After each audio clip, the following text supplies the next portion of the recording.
Neutral mantra নতুন একটি ভিডিওতে সকলকে স্বাগতম জানাই।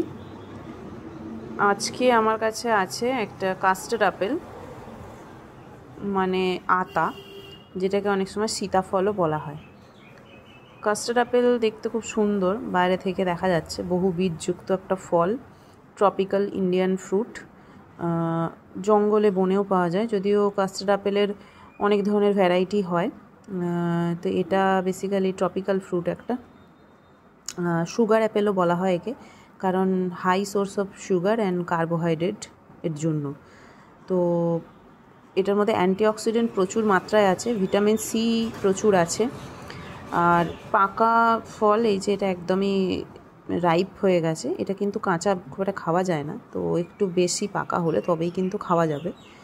তো এটা হচ্ছে কাস্টার্ড আপেল, আর অ্যান্টিঅক্সিডেন্ট সমৃদ্ধ ভিটামিন সি যুক্ত এই ফলটা ফাইবার রিচ, কনস্টিপেশনের জন্য ভীষণভাবে উপকারী। যারা একটু এনার্জি লস যাদের হচ্ছে, বা ম্যাগনেসিয়াম ডেফিসিয়েন্সি রয়েছে, বা একটু অসুস্থতা বোধ করছেন, তারা ডাউন ফিল করছেন, তারাও এটা খেতে পারেন। একমাত্র যাদের ডায়াবেটিস আছে, হাই ব্লাড গ্লুকোজ, তো তারা, যাদের আনকন্ট্রোলড ডায়াবেটিস বলতে পারি, বা হাইপার গ্লাইসেমিয়া আছে, তারা কিন্তু এই ফলটা খেতে বিরত থাকবেন। এবং গ্লাইসেমিক ইন্ডেক্সটা এর অনেকটা বেশি, তো গ্লাইসেমিক লোডটা অনেক সময় বেশি হয়ে যায়।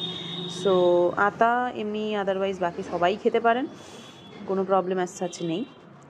আর এরকমই আরও কিছু টিপস এবং নিউট্রিশন রিলেটেড কোয়ারির জন্য অবভিয়াসলি নিউট্রাল মান্ত্রাকে ফলো করে রাখবেন।